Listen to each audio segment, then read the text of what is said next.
বাবা মার খেদমতের কারণে নিজের অর্থের মাঝে বরকত আসে, জিন্দেগির মাঝে বরকত আসে, সন্তানের মাঝে বরকত আসে। অন্যথায় সন্তান নাফরমান হবে, অন্যথায় ছেলে নাফরমান হবে, ছেলে হঠাৎ করে আরেকটা মেয়ে নিয়ে চলে যাবে, নিজের মান সম্মান মাটিতে মিশিয়ে যাবে। এটা কারণ কি? ওই যে মার বদ্দুয়া আছে, বারবার বারবার এরকম ভাবে চাকরিতে এরকম ভাবে লস হতেছে, ব্যবসা লস হতেছে। কারণ কি? বাবা মার বদ্দুয়া আছে। মেয়ে এরকম ভাবে আরেকটা ছেলে নিয়ে পালাই গেছে, কারণ কি? খুঁজে দেখা যাবে বাবা মার সাথে অবাধ্যতার কারণ আছে। এই যে এগুলো কোনো না কোনো ভাবে ফলে। সুতরাং বাবা মাকে আমরা ভুলেও কখনো বৃদ্ধাশ্রমে পাঠাবো না, নিজের কাছে বরকতের জন্য, দোয়ার জন্য রেখে দেব। أما بعد فأعوذ بالله من الشيطان الرجيم. بسم الله الرحمن الرحيم. وقضى ربك ألا تعبدوا إلا إياه وبالوالدين إحسانا إما يبلغن عندك الكبر أحدهما أو كلاهما فلا تقل لهما أف ولا تنهرهما وقل لهما قولا كريما واخفض لهما جناح الذل من الرحمة وقل رب ارحمهما كما ربياني صغيرا صدق الله العلي العظيم. আলহামদুলিল্লাহ আলহামদুলিল্লাহ আলহামদুলিল্লাহ। সম্মানিত মুসল্লিয়ানে কেরাম, আমাদের ধারাবাহিক আলোচনা চলতেছিল পিতামাতার হক, সন্তানের হক। গত 2 জুমাতে আলোচনা করেছিলাম সন্তানের প্রতি পিতামাতার কতগুলো হক রয়েছে, এগুলো আলোচনা করা হয়েছে। আজকে আলোচনা করি পিতামাতার প্রতি সন্তানের কি কি হক রয়েছে। আমরা অনেকে মনে করি যে পিতামাতা মারা গেল বটে, শেষ, আমার দায়িত্ব শেষ। পিতামাতা যতদিন জীবিত ছিল আমার উপর দায়িত্ব ছিল তাদের সেবা করা, শুশ্রূষা করা, ভরণ পোষণ দেওয়া, তাদের হাজত পূরণ করা। মারা গেল বাস আমি বেঁচে গেলাম, আমাদের অনেকে এটা ধারণা হতে পারে। কিন্তু না, যতদিন আমার হায়াত থাকবে, যতদিন আল্লাহ রাব্বুল আলামিন আমাকে হায়াত দিয়েছে, আমার হায়াত শেষ হওয়া পর্যন্ত পিতামাতা জীবিত থাক আর মৃত থাক, তাদের প্রতি আমাদের কিছু কর্তব্য রয়েছে, কিছু করণীয় রয়েছে। পিতামাতা জীবিত থাকা অবস্থায় 7টা করণীয় আছে, পিতামাতা মারা গেলে পরে আরো 7টা করণীয় আছে। এটা বোঝার কোনো অপশন নাই যে পিতামাতা মারা গেল তো আমার দায়িত্ব সব শেষ, এটা মনে করার কোনো অপশন নাই। প্রথমত হলো পিতামাতা জীবিত অবস্থায় যে 7টি হক রয়েছে, এই বিষয়ে আল্লাহ রাব্বুল আলামিন কোরআনে কারিমে একটা আয়াত নাযিল করেছে। এই আয়াতগুলো থেকে মুফাসসিরিনে কেরাম, মুহাদ্দিসিনে কেরাম এই সংখ্যাগুলো বের করেছে। প্রথমত আসি পৃথিবীতে এই মুহূর্তে আমরা যারা জীবিত আছি, আমাদের মধ্য থেকে যাদের বাবা নাই বা মা নাই, আমরা হারে হারে টের পাইতেছি ওনাদের শূন্যতা। না থাকার যে শূন্যতা, এটা আমরা টের পাইতেছি যাদের বাবা মা নাই। যাদের বাবা মা আছে ওটা আমরা এতটুকু টের পাইতেছি না। যখন আল্লাহ না করুক দুনিয়া থেকে চলে যাবে, হায়াত শেষ হয়ে যাবে, তখন বুঝে আসবে বাবা মার শূন্যতা কি। চাই বাবা মার কোনো কিছু না থাক, টাকা পয়সা না থাক, জমি জমা না থাক, কোনো কিছুই না থাক, বাবা বা মা জীবিত আছে মানে আমার উপর একটা বট গাছ হয়ে গেছে, একটা ছায়া আছে, আমি একটা ছায়ার ভিতরে আছি। তারা নাই তো আমি ছায়া শূন্য হয়ে গেছি। তাদের কাছ থেকে দোয়া নেওয়ার আমার আর কোনো অপশন নাই। তাদেরকে খেদমত করার মাধ্যমে নেকি অর্জন করা, সফলতা অর্জন করা, নিজের জিন্দেগির ভবিষ্যৎ উজ্জ্বল করার অপশন আর নাই। বাবা মার দোয়ার মাঝে এবং আল্লাহ তাআলার মাঝে লা হিজাব, কোনো পর্দা নেই। বাবা মার দোয়া, বাবা মার বদদোয়া দুইটাই খুব ভয়ঙ্কর। দয়া হলে খুব কল্যাণকর, বদদুয়া হলে খুব বেশি ভয়ঙ্কর। যদি কোনো বাবা মা সন্তানের প্রতি বদদুয়া দিয়ে দেয়, এই বদদুয়া মিস হয় না। বন্দুকের বুলেট মিস হইতে পারে, এই বদদুয়া মিস হবে না। কোনো না কোনো ভাবে এটা তার গায়ে লাগবেই।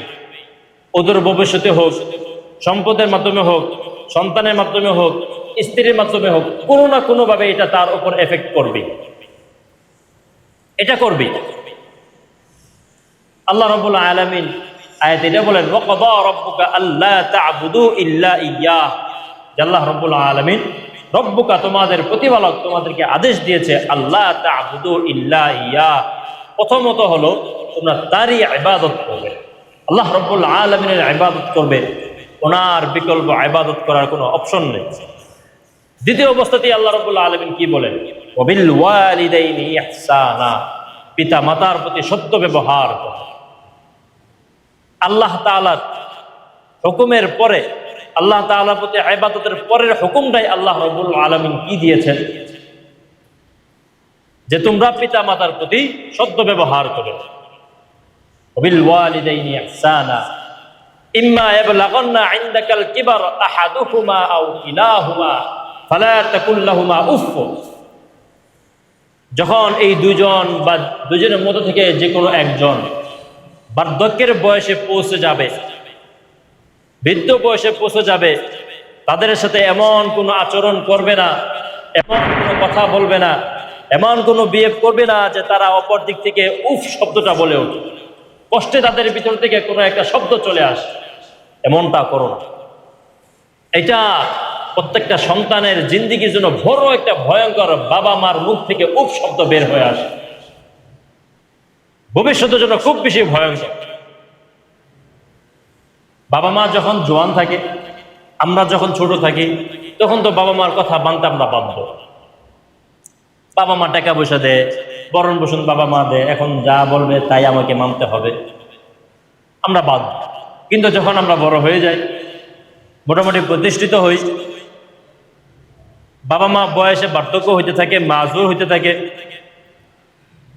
ওনার আর কামাই রোজগার করার আর ওইরকম ভাবে শারীরিক অবস্থা থাকে না, তখন কিন্তু ওনারা আমাদের কাছে তাকায় থাকে, তখন আমাদের পাওয়ার চলে আসে। তখন আমরা কি করি, এই যে বাবা মার প্রতি খারাপ আচরণ, বাবা মার প্রতি খারাপ আচরণ করি। ওয়ালা তাকুল লাহুমা উফিন, উফ শব্দটা মুখ থেকে বের করে নাও।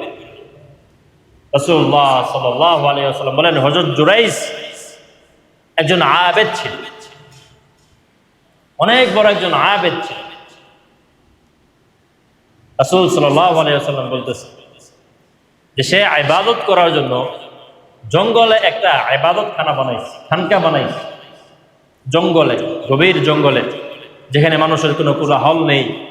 সে একাকিত্বভাবে তাঁর রবের ইবাদত করবে, তাঁর রবের সাথে কাশফের মাধ্যমে সাক্ষাৎ করবে, কথা বলবে, ইবাদত করবে, ইবাদতে সে মশগুল থাকবে, তাহাজ্জুদে মশগুল থাকবে। এখানে কোনো ফ্যামিলির কেউ থাকবে না, কোনো মানুষ থাকবে না। এই জন্য সে দূরবর্তী একটা জঙ্গলে সে ইবাদত খানকা বানিয়ে ওইখানে সে ইবাদত করে, দীর্ঘদিন সে ইবাদত করে। ইবাদত করতে করতে এমন হয় যে নিজের বাবা মা কেউ দেখার সুযোগ পায় না, সময় পায় না। একদিন রাতে মা গেছে তার কাছে যে আমার বাবাকে, আমার সন্তানকে আমি দেখি না, একটু দেখে আসি তার কি অবস্থা, তোকে দেখি না অনেকদিন যাবত, একটু খোঁজ, তোকে দেখি। ঠিক ওই মুহূর্তে জুরাইজ নামাজ পড়তেছে, সেই মুহূর্তে নামাজ পড়তেছে আর মনে মনে বলতেছে, ওয়া উম্মি ওয়া কিয়ামি, ওয়া উম্মি ওয়া কিয়ামি, আমার মা একদিকে নামাজ আর একদিকে আমি এখন কি করব। বাইরে মা ডাকতেছে, আমি আবার ভিতরে নামাজ আছি, কি করব এখন। সে বললো যে তো নামাজ আছে, নামাজই থাকি। মা ডাকতে ডাকতে ডাকতে ডাকতে এক পর্যায়ে কোনোরকম সাড়া না পেয়ে চলে গেল। একদিন এরকম, দ্বিতীয় দিন গেছে, যার পরে একই অবস্থা। জুরাইজ এই সময় নামাজ পড়ে, মা অনেকক্ষণ টোকা দেয়, ভিতর থেকে কোনো সাড়া আসে না। জুরাইজ নামাজ পড়তেছে, জুরাইজ কি করবে বুঝে পায় না যে আমি নামাজ ছাড়বো না মাকে দেখবো। যেহেতু নামাজ ঠিক আছে, নামাজই থাকি। মা ডাকে সাড়া দিল না।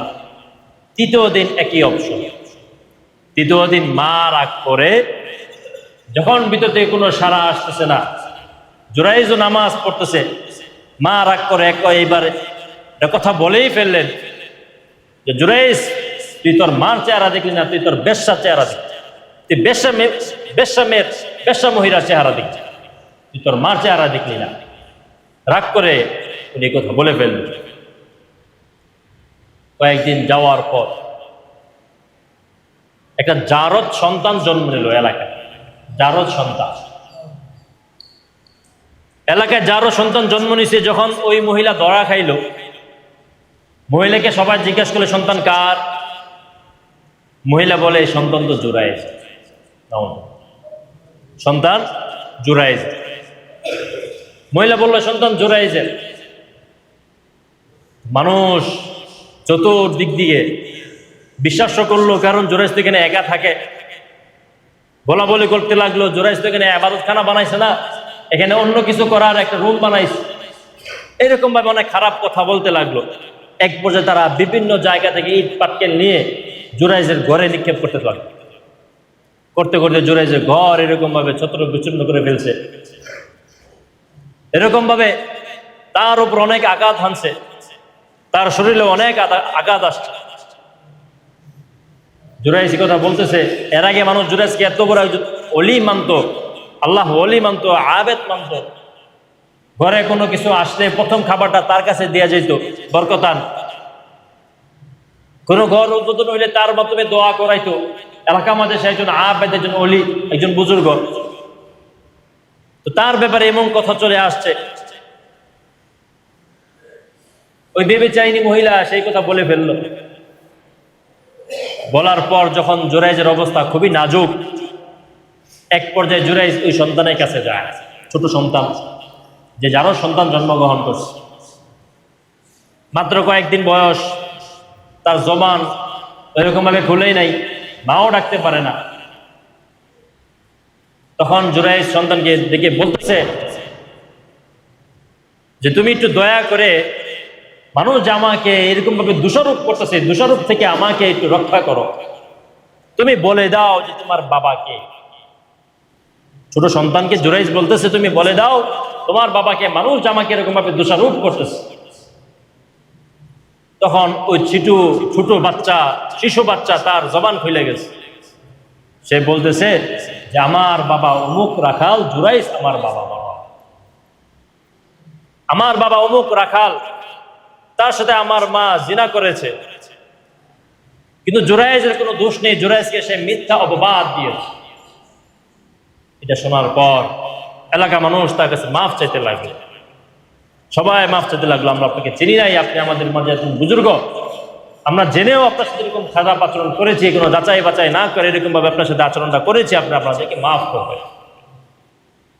আমরা কাজ করি আপনার জন্য, আমরা নতুন করে বিলাসবহুল ভাবে একটা ইবাদতখানা বানিয়ে দিই। আগের ইবাদতখানাটা ছিল একটা ঝোপঝাড়ের, বিভিন্ন গাছের ডালপালা দিয়ে ওই ইবাদতখানাটা নির্মিত ছিল। জুরাইজ বলে তো কিছু দরকার নেই, আমার ইবাদতখানা যেমনটা ছিল জীর্ণ শীর্ণ, এরকমই একটা ইবাদতখানা বানায় দাও, আর তোমাদেরকে দুইটা কথা বলে এই দুইটা কথার উপর আমল করো। প্রথম কথা হইলো, কখনো ভুলেও বাবা মার বদদুয়া নিও না। ভুলেও বাবা মার বদদুয়া নিও না। আজকে আমার এই অবস্থা আর কারোর জন্য নয়, একমাত্র আমার মার বদদুয়ার কারণ, আমার মার বদদুয়ার কারণ, আর কোনো কারণ নয়। এই যে আমি আজকে অপমানিত হয়েছি, যতই আমি প্রমাণিত হই যে আমি দোষী না, কিন্তু এর আগে যে আমার উপর একটা অপবাদ চলে আসলো, মানুষ আমার উপর পাথর নিক্ষেপ করলো, এই যে অবদস্ত আমার নিতে হইল, এটা কারণ একটাই, আমার মার বদদুয়া। তোমরা দয়া করে বাবা মার বদদুয়া। দ্বিতীয় কথা বলেছিলেন যে কারো উপর মিথ্যা দোষারোপ করবে না, মিথ্যা দোষারোপ, কারো উপর মিথ্যা দোষারোপ করবে না। সেইটা দোষী নয়, তার উপর মিথ্যা অপবাদ দেওয়া,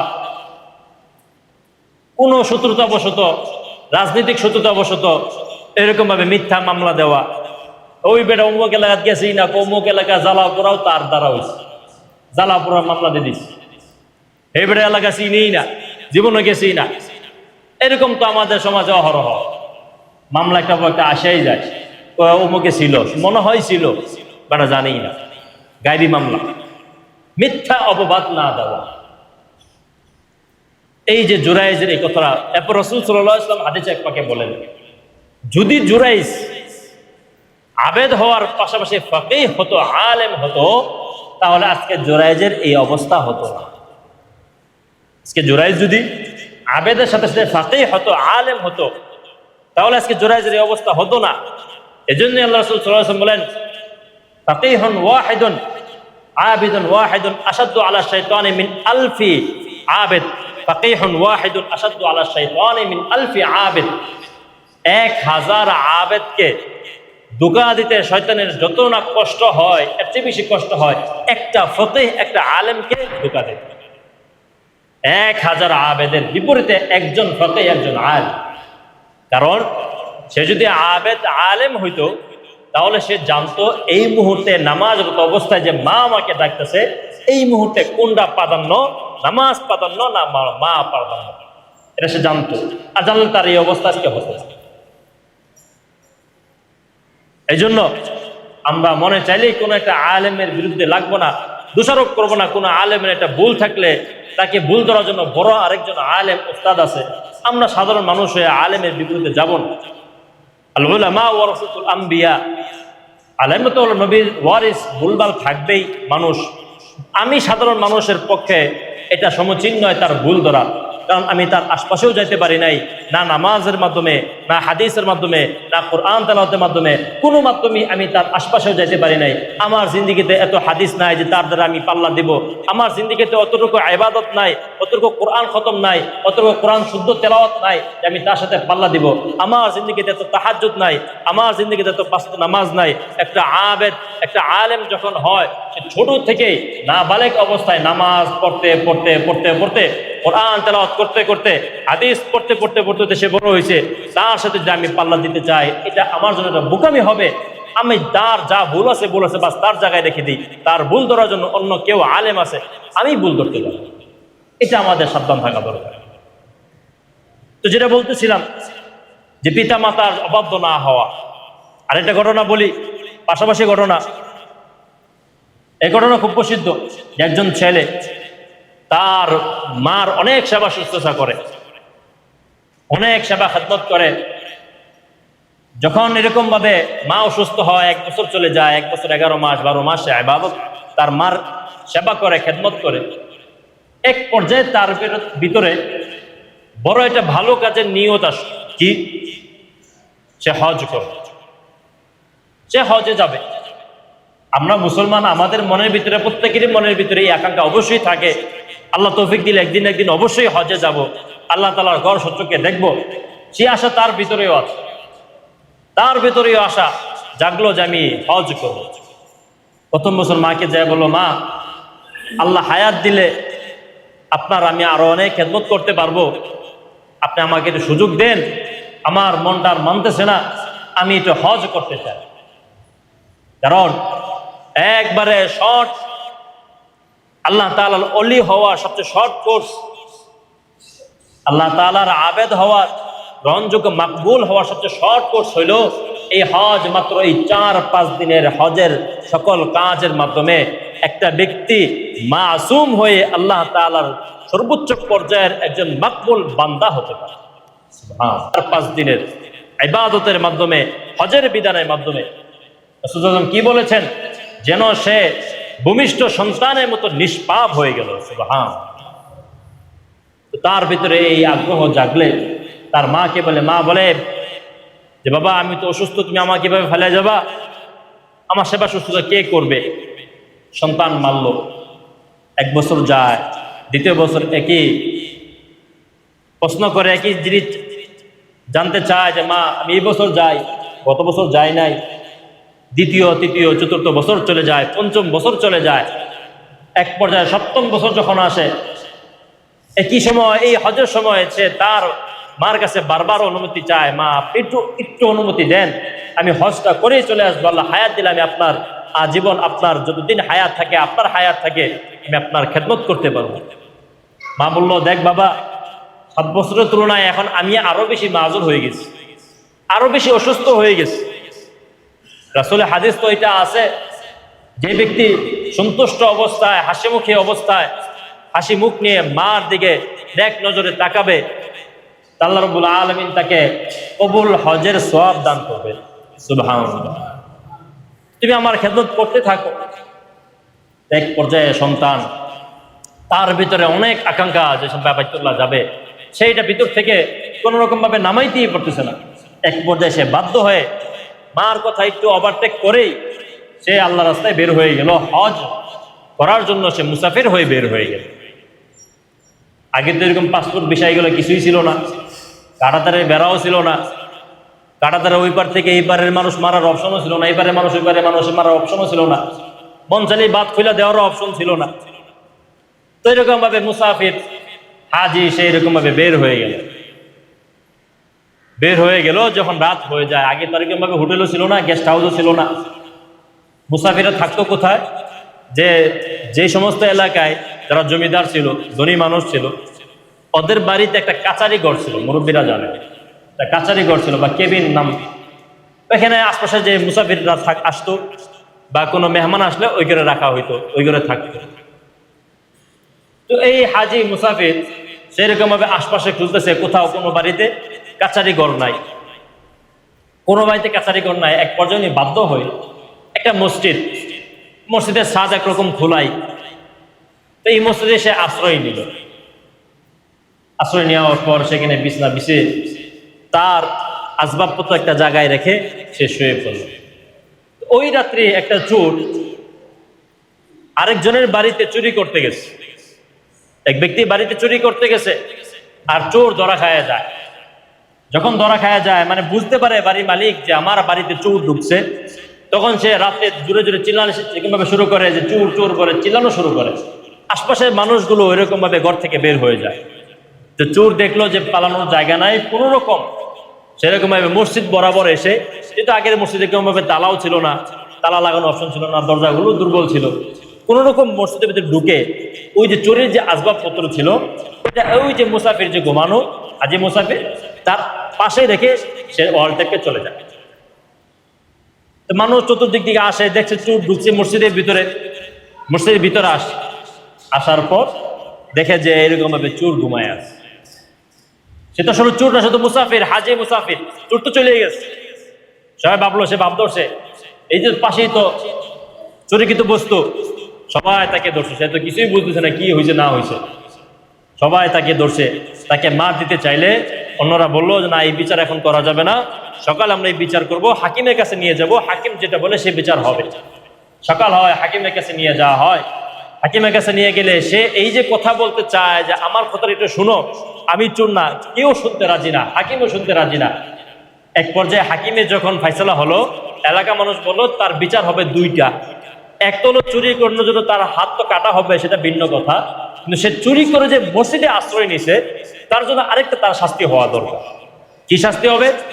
তার গলায় জুতার মালা পরিয়ে সমাজে ঘোরানো হবে, আর বলা হবে এই লোকের শাস্তি হয়েছে এই জন্য সে চুরি করে মসজিদে আশ্রয় নিয়েছে, এই জন্য তাকে ডাবল শাস্তি দেওয়া হয়েছে। সামনে থেকে যেন আর কেউ এরকম না করে, চুরি করে যেন মসজিদে না আসে, এই জন্য তাকে এই শাস্তি দেওয়া হয়েছে। যখন ঘোষক ঘোষণা করতেছে মাইক দিয়ে, তখন তার হাত থেকে মাইক্রোফোনটা নিয়ে এসে বলতে লাগলো, তোমরা শোনো, চোর চুরি করে মসজিদে যাওয়ার কারণে এই শাস্তি হয় নাই, চোর চুরি করে মসজিদে যাওয়ার কারণে এই শাস্তি হয় নাই। তোমরা শুনে রাখো, সন্তান তার মার কথা অবাধ্য করে হজে যাওয়ার কারণেও আল্লাহ তাআলা অসন্তুষ্ট হয়ে আল্লাহ তাআলা তাকে এই শাস্তি দিয়েছে। চুরির কারণে শাস্তি হয় নাই, সন্তান মার কথা অবাধ্য করে হজ করতে গেছিল, কিন্তু মার কথা অবাধ্য করার কারণে তার এই অবস্থা। যখন এই কথা ঘোষক শুনলো, তার মনটা গলে গেল, সে এটা কি বলতে চায়। তখন তার কাছ থেকে সবাই শুনলো কাহিনীটা কি। তখন সে বললো, আমার এই অবস্থা, আমি হজ করতে গেছিলাম, অনেক বড় ইবাদত, যত বড়ই ইবাদত হোক না কেন, মাকে যে আমি অবাধ্য করে রেখে আসছি, মার খেদমত থেকে আমি চলে আসছি, আল্লাহ তাআলা নারাজ হয়ে গেছে, এই জন্য আজকে আমার এই লাঞ্ছনা, এই অবস্থা। সুতরাং জীবিত থাকা অবস্থায় কোনোভাবে বাবা মার বদদোয়া নেওয়া যাবে না। যতদিন বাবা মা জীবিত থাকবে, বাবা মার প্রতি আমাদের জীবিত থাকা অবস্থায় 7টা কাজ। এক হলো সম্মান করা, শ্রদ্ধা করা। সম্মান করে কথা বলা, শ্রদ্ধা করে কথা বলা, এ কথা না বলা, তোমার তো আরো বহু সন্তান আছে, তারা দেখে না কেন, আমি কেন দেখবো? আমি যখন ছোট ছিলাম তখন বাবা মা আমাকে এইভাবে পালন করে নাই যে আমার আরো 4টা ছেলে আছে তারা একটু কম আদর করি, এরকম তো আমাকে করে নাই। আমার এটা দেখার বিষয় না আমার ভাই 5টা না 6টা না 6টা না 7টা, এটা দেখার বিষয় না। আমার বাবা আমার মা আমাকে ছোট অবস্থায় সেবা করেছে, লালন পালন করে বড় করেছে, বাস আমাকেও তার ইবাদত করতে, তার সেবা করতে হবে, তার শুশ্রূষা করতে হবে, তার ভরণ পোষণ দিতে হবে। দ্বিতীয় অপশন হলো ভালোবাসা, ভালোভাবে তাদের সাথে আচরণ করা, ভালো আচরণ করা, সত্য ব্যবহার করা। স্ত্রীর কারণে যেন তাদের প্রতি ভালোবাসা কোনো দিক দিয়ে কমে না যায়। আমাকে আল্লাহ রাব্বুল আলামিন মনে রাখতে হবে পুরুষ বানাইছে আল্লাহ, আমাকে মহিলা বানায় নাই, আমাকে পুরুষ বানাইছে। পুরুষকে আল্লাহ রাব্বুল আলামিন মহিলাদের অধীনস্থ বানায় নাই, মহিলাদেরকে পুরুষের অধীনস্থ বানানো হয়েছে। পুরুষকে আল্লাহ রাব্বুল আলামিন ধৈর্য শক্তি দিয়েছে, শারীরিক শক্তি দিয়েছে, মানসিক শক্তি দিয়েছে। সুতরাং পুরুষকে তার স্ত্রীর কথাও শুনতে হবে, মার কথাও শুনতে হবে, বাবার কথাও শুনতে হবে, সন্তানের কথাও শুনতে হবে। এই জন্যই আল্লাহ রাব্বুল আলামিন আমাকে আপনাকে পুরুষ বানাইছে, না হলে তো আমাকে ওনাদের অধীনস্থ বানাইছে। এটা হয়, স্বাভাবিক হয় স্ত্রী দিক দিয়ে এরকম ভাবে, যেহেতু তারা আসলে মহিলা মানুষ, তারা চকুল করে খুব বেশি করে, কিছু হইতে না হইতে পারে ফোন দিয়ে কই যে আম্মা আমার লাগে ইরুম ইরুম করতেছে। এই দিক দিয়ে বেচারা সারাদিন কাজে থেকে ব্যস্ত, রাত্রে বাড়িতে আয় বা বাইরে থাকে বা প্রবাসে থাকে, ফোনে চলে কাজ যায়। বেড়া এমনি সারাদিন কাজ করে, আবার ফোনে মিলে আবার এরকম প্রেশার দেওয়া হয়। আচ্ছা ভালো কথা, এরকম মানাইছি, একটু করে শাশুড়ি ফোন দিয়ে কইছে তুমি আমার মেয়ের সাথে এরকম আচরণ করো। আচ্ছা এটাও গেল, এটা কত মানাইছে, মানার মায় ফোন দিয়ে কয় তোর বউ তো আমার লাগে এরকম করে, এবারে যাইব কই? এই জন্য যে পুরুষ তাকে হ্যাকমত করে কৌশল করে চলতে হবে, স্ত্রীকেও মহাব্বত করতে হবে, মাকেও মহাব্বত করতে হবে, কৌশলে তাকে আদর করে রাখতে হবে, একজনের কারণের জন্য আরেকজন অসন্তুষ্ট না হয়, এটা একমতের সাথে চলতে হবে, কৌশল করেই চলতে হবে। 3 নম্বর বিষয় হলো তাদেরকে মান্য করা, শরীয়ত সম্মত আদেশ মানা, শরীয়ত বহির্ভূত কোনো আদেশ না মানা। যদি মা বলে তুই নামাজ পড়িস, এটা তো মানা যাবে না। মা বলে তুমি কাফের হয়ে যায়, তো হিন্দু হয়ে যায়, এটা মানা যাবে না। বাকি শরীয়ত সম্মত যত আদেশ আছে সবগুলো আমাকে মানতে হবে। তার হলো তাদের সেবা যত্ন করা। আমি এখন প্রতিষ্ঠিত হয়ে গেছি, আমি বাহিরে থাকি, বাবা মা গ্রামে থাকে, বা বাবা মা যেখানেই থাকে না কেন, আমার এখন দায়িত্ব বাবা মার সম্পূর্ণ সেবা যত্ন করা। আমি যদি না থাকি, না থাকলেও যেন বাবা মার কাছে এমন কাউকে রেখে যাওয়া যে বাবা মার সেবা যত্ন করবে। আবার এটা না যে বাবা আপনি বৃদ্ধাশ্রমে পাঠাইছে, এটা একবারে জায়েজ নাই। বাবা মাকে কেউ আমরা বৃদ্ধাশ্রমে পাঠাবো না, দয়া করে বলি কেউ বৃদ্ধাশ্রমে পাঠাবো না, নিজের কাছে রাখবো। যতদিন জীবিত থাকে ততদিন এটাকে দোয়া মনে করব, ভবিষ্যতের জন্য দোয়া মনে করব। বাবা মার খেদমতের কারণে নিজের অর্থের মাঝে বরকত আসে, জিন্দেগির মাঝে বরকত আসে, সন্তানের মাঝে বরকত আসে। অন্যথায় সন্তান নাফরমান হবে, অন্যথায় ছেলে নাফরমান হবে, ছেলে হঠাৎ করে আরেকটা মেয়ে নিয়ে চলে যাবে, নিজের মান সম্মান মাটিতে মিশিয়ে যাবে। এটা কারণ কি? ওই যে মার বদদোয়া আছে, বারবার এরকম ভাবে চাকরিতে এরকম ভাবে লস হতেছে, ব্যবসা লস হতেছে। কারণ কি? বাবা মার বদদোয়া আছে। মেয়ে এরকম ভাবে আরেকটা ছেলে নিয়ে পালাই গেছে, কারণ কি? খুঁজে দেখা যাবে বাবা মার সাথে অবাধ্যতার কারণ আছে। এই যে এগুলো কোনো না কোনো ভাবে ফলে। সুতরাং বাবা মাকে আমরা ভুলেও কখনো বৃদ্ধাশ্রমে পাঠাবো না, নিজের কাছে বরকতের জন্য দোয়ার জন্য রেখে দেব। এরপর হলো তাদের সুখ শান্তির চিন্তার ব্যবস্থা করা, প্রয়োজন পুরা করা। আমি যত টাকাই কামাই করি, আমার বাবা মার ওষুধের প্রয়োজন, ওষুধের জন্য কত টাকা লাগে এই টাকাটা পাঠানো। এখানে উনি থাকতেছে, তার যে ভরণ পোষণ, তার কাপড় আপড়, উনি তো এখন চাকরি করে না। এতদিন সন্তানকে প্রতিষ্ঠিত করছে, অনেক পরিশ্রম করে, এখন উনি চাকরি করে না। এখন আমার দায়িত্ব ওনাদের পরিচর্যা করা। 7 হলো 6 প্রয়োজন পূরণ করা। 7 হলো দূরে থাকলে দেখা সাক্ষাৎ করা, দূরে থাকলে মাঝে মাঝে এসে দেখা সাক্ষাৎ করা, ফোনের মাধ্যমে যোগাযোগ রাখা। এমনটি যেন না হয় আমি ঢাকা শহরে, ময়মনসিংহ শহরে ফ্ল্যাট কিনে ভালো অবস্থানে আছি, আর আমার বাবা মা গ্রামে একটা ভাঙ্গা টিনের ঘরে পড়ে আছে, শীতের সময় কষ্ট করে, বৃষ্টির সময় কষ্ট করে, হঠাৎ এসে একটু দেখে চলে যায়, দোয়া নিয়ে চলে যায়, আর কোনো খবর থাকে না, এমনটা যেন না হয়। সুতরাং বাবা মার পরিপূর্ণ সেবা করা। রাসূলুল্লাহ সাল্লাল্লাহু আলাইহি ওয়াসাল্লাম বলেন, লা ইয়ামুতা হাত্তা ইউআযিবাহুল্লাহু ফিল আরদি, এমন কিছু শাস্তি দুনিয়াতে রয়েছে যেগুলো শাস্তি আল্লাহ রাব্বুল আলামিন আখিরাতে দিবেনই, দুনিয়াতেও দেখিয়ে যাবেন। এটা কি লা ইয়ামুতা, কখনো সে মৃত্যুবরণ করবে না যতক্ষণ না পর্যন্ত সে দুনিয়াতে আযাব ভোগ করবে। সেটার কি আযাব? বাবা মার অবাধ্য যে ব্যক্তি হয়, নাফরমান যে ব্যক্তি, তাকে আল্লাহ রাব্বুল আলামিন দুনিয়াতে কোনো না কোনো ভাবে অবশ্যই শাস্তি দিবে। রাসূলের হাদিস, লা ইয়ামুত, সে কখনো মৃত্যুবরণ করবে না, কোনো না কোনো ভাবে সে শাস্তি পাবে। সুতরাং আমরা কেউ ভুলেও বাবা মার অবাধ্য হব না।